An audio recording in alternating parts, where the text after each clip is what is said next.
Number 1 number 2 की तो कोई लाइन ही नहीं थी। अच्छा तो अच्छा मतलब हम आपको वज़ीर आज़म समझ लें, आपको वज़ीर आज़म समझ लें फिर? अगर वज़ीर आज़म का फैसला तो चेयरमैन तहरीक इंसाफ ने करना है। सर आज क्या इजलास में फैसला किया जा आज रहा पार्लियामानी पार्टी का इजलास है, है? ठीक है, इसमें कल चूँकि इलेक्शन होने जा रहा है स्पेशल सीट्स के ऊपर, ठीक है। उस हवाले से अभी मीटिंग हुई है। तो स्पीकर डिप्टी स्पीकर का इंतखाब भी आज होगा या इसका फैसला भी इमरान खान? मेरा पार्टी मुमकिन है डिसाइड करके अपने लोगों को कन्वे कर दे।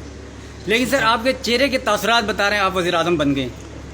अल्लाह करे आपकी जुबान मुबारक। सोशल अच्छा, सर, ये सोशल मीडिया तो बताइए भरा कि- पड़ा है मैं सरदार हमेशा साहब। मुस्कुरा रहा होता हूँ। सरदार अच्छा, साहब सर, सोशल ये- मीडिया भरा पड़ा है आपकी ये नाम के साथ कि आप बन गए और लोगों की नेक ख्वाहिशात हैं, अच्छी ख्वाहिशात हैं। और आपका विजन, आप बिल्कुल तैयार है, अपना विजन आपने कोई बनाया हुआ है कि प्राइम मिनिस्टर बनते फर्ज हैं? किया अगर आप वज़ीर आज़म बन जाते हैं तो आज़ाद कश्मीर के लिए क्या करेंगे आप? पहली तरजीह क्या होगी?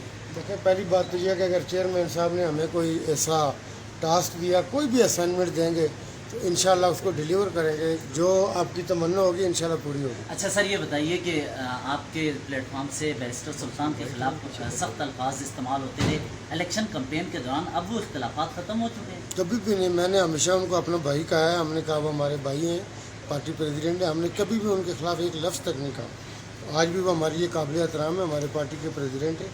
ये शायद आपको किसी ने गलत इन्फॉर्मेशन दी। तो इसका मतलब है कि अगर बैरिस्टर साहब को वज़ीर आज़म बनाया जाता है तो आप एग्री करेंगे? हमने कहा चेयरमैन तहरीक इंसाफ ने फैसला करना है। बैरिस्टर साहब हमारे भाई हैं, हमारे पार्टी प्रेसिडेंट है। हमने उनकी सदारत में इलेक्शन लड़ा है। हम कैंपेन में बहुत सी जगहों पे इकट्ठे रहे, हमारे दरमियान कोई इख्तलाफ नहीं। सर बैरिस्टर साहब का नाम आता है तो आपके जो दोस्त हैं वो वोट देंगे उन्हें? देखिए जिसको भी चेयरमैन तहरीक इंसाफ ने फैसला करना है, हम उनके कारकुन हैं, हम उनके वर्कर हैं। जिसके लिए चेयरमैन साहब फैसला करेंगे सब उसको वोट देंगे, क्यों नहीं देंगे। Thank you ji. Thank you.